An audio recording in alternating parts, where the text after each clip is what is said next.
Support WrestleTalk!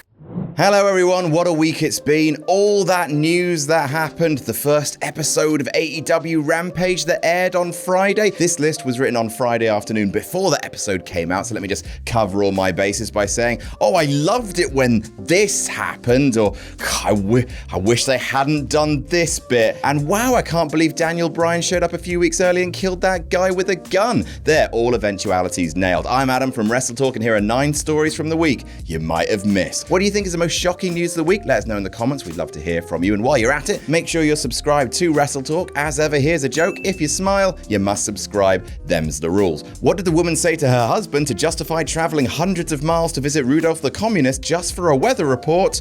Because Rudolph the Red-Nosed Reindeer. Me. Number 1, Ric Flair coming out of retirement. Ric Flair was released by WWE on the 2nd of August after reported disagreements over his daughter Charlotte's booking. Rick apparently gave Vince McMahon an ultimatum: give Charlotte better storylines or I'm quitting. Vince evidently chose the latter. Ric Flair feels like he broke up with Vince. Vince feels like he broke up with Ric Flair, and here I am, stuck in the middle with you. Despite telling People magazine he left to pursue other business ventures, including his own line of wine, comic books, and his own network, he's now teased a return to the profession he's best known for, wrestling. Tweeting out a promo from 2007 where he said, "I will never retire." Woo! Ric Flair was retired the following year by Shawn Michaels at WrestleMania 24, which lasted all of 20 months before Ric Flair wrestled Hulk Hogan in Australia, then moved on to TNA, where we did at least get that Jay Lethal promo. The heavy speculation is that Rick will join AEW soon, as he's good friends with its president Tony Khan, but nobody knows how long his WWE non-compete clause is. Number 2, Chelsea Green fights over her real name, showing how generous and benevolent they are. WWE not only let Rick go on to pursue his dream of a Flair Country Wine TV network, they also gave Chelsea Green the rights back to her own name. Green was released from WWE on the 15th of April. Problem was, they hadn't also released the holding they had on the rights to her real name, which she had signed over to them in November 2020, leading Chelsea to tweet, "I never thought I'd be in a legal battle for my birth given name." Thankfully, Fightful Select then revealed WWE gave her back the rights shortly after her tweet, and she can use her birth name without any issues for her appearances on Ring of Honor and Impact Wrestling. Slightly surprising, as WWE would copyright your DNA if they thought they could get away with it. Number 3, Johnny Gargano and Candice LeRae expecting. Congratulations are in order to Johnny Gargano and Candice LeRae, who have announced the upcoming debut of Baby Wrestling in February 2022, tweeting that their first child is on #TheWay, which is just delightful wordplay. This will be the couple's first child after getting married in 2016, if you don't count Indy Hartwell, that is.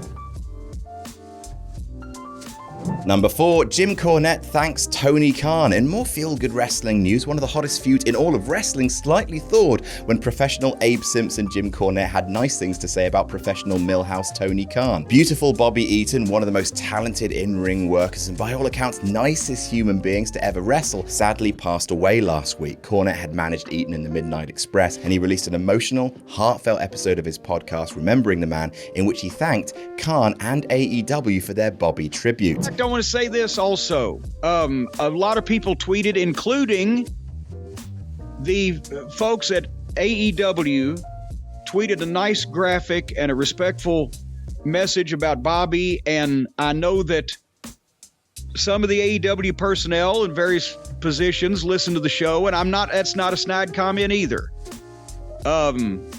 Because I'm wondering if anybody with access to Tony Khan can get to him, tell him that I've heard everything that he said about Bobby and how respectful it was and how nice it was, and I thank you, Tony.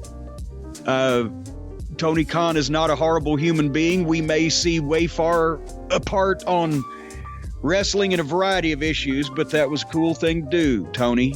So I hope somebody will deliver that message to him. Number 5, NWA Tag Title Match. Also following Bobby Eaton's passing, FTR's Dax Harwood uploaded an episode of NWA Pro Wrestling from March 26, 1988 from Dax's private collection, which includes Tony Schiavone looking like this in the intro. He just wants to talk to you about your checking account, but also shows off Bobby in a Midnight Express match against the Fantastics. This got one fan fantasy booking FTR in the NWA's Crockett Cup Tag Team Tournament, which didn't end up taking place last year. Jax actually replied, "That is incredibly important to us, especially now. The lineage of the NWA is deep and historic. We'd love the opportunity to fight for the belts too." To which the NWA tweeted, "Sounds like NWA owner Billy Corgan and AEW president Tony Khan should have a talk." Given that AEW are currently promoting the NWA women's title match between champion Camille and AEW's Layla Hirsch, this could nudge the forbidden door open even wider. Number 6, CMLL In Trouble. One promotion yet to join the anti-WWE axis of awesome, however, is the oldest wrestling promotion still in existence, Mexico's CMLL. Well, that's because CMLL is a little busy with internal struggles right now. They announced on Tuesday that all 3 members of the faction La Nueva Generación Dinamita, Sanson, El Cuatrero, and Forastero, have left the company, vacating both the CMLL World Trios and World Middleweight titles. The statement says the departure was by mutual agreement, despite all 3 men being scheduled for Friday's Arena Mexico show. The trio have since uploaded a video explaining they want to work for new promotions while they're young and to recruit more wrestlers to their faction, but these are just the latest top stars to leave CMLL, with Diamante Azul, Roosh, Dragon Lee, Bandido, and Puma King all departing in recent years. This follows the death of the longtime owner of the company, Paco Alonso, in 2019, and Soberano Jr., who currently wrestles for CMLL, has pointed blame at the promotion's booker. Ultimo Guerrero is the one who is ending the CMLL, and I do not speak it to speak. I say it because I am within the company, I realize things, and it hurts to see how one person is killing everything. Oof. Number 7, Joey Janela turns heel. On this week's AEW Dark Elevation, Joey Janela turned heel, super kicking his tag team partner Sonny Kiss while making their entrance for their match. Janela then beat up their opponents Baron Black and DMC before hitting a pile driver onto the stage on Kiss. Janela then declared that Bad Boy Summer had begun on Twitter before revealing his motivation as, "You people. I did what I did, not because Sonny. It's because most mainstream wrestling fans are absolute losers, mutant scum." He's right, of course. Number 8, Ring of Honor moves Death before Dishonor. Ring of Honor has arguably been one of the most responsible wrestling promotions during the pandemic, not just by shutting down entirely during the pandemic's first few months or delaying fans' access to the shows until just recently, but also by continuing to pay wrestlers who weren't even under contract for shows they were booked for that couldn't go ahead. Good for you, Ring of Honor. And this week they've taken another precaution, tweeting, "Due to the recent COVID surge in Florida, ROH is moving the site of the Death by Dishonor pay-per-view event. Your safety, health, and well-being remain our top priorities.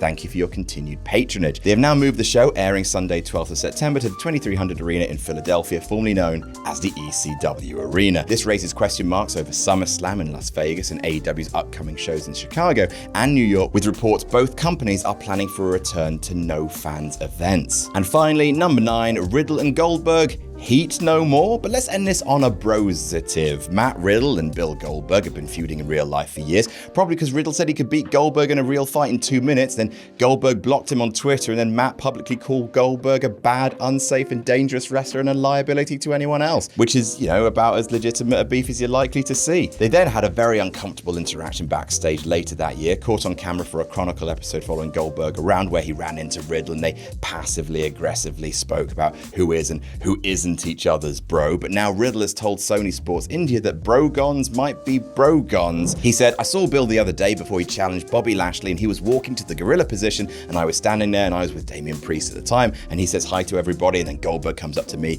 gives me a look. He was making a face, and then he goes, 'Hey, congratulations, kid.' And I was like, oh man, Goldberg is kind of nice." So I gave him a little handshake, and he went out and challenged Bobby, and then he was coming out through gorilla again, and I was like, "Hey Goldberg, good stuff." And as he gave me a fist bump, he says, "I only need 2 moves." So I was like, oh man, the guy still got it, which is adorable, although judging by the actions of Riddle's other best friend, Goldberg will still end up killing him anyway. And that's our list. Head on down to the comments, let us know what you thought about the week in news. And also, if you're looking for more lists, head on over to our sister channel, Parts Fun Known, where we've just dropped a list of the 20 best SummerSlam matches of all time. Jam that jam.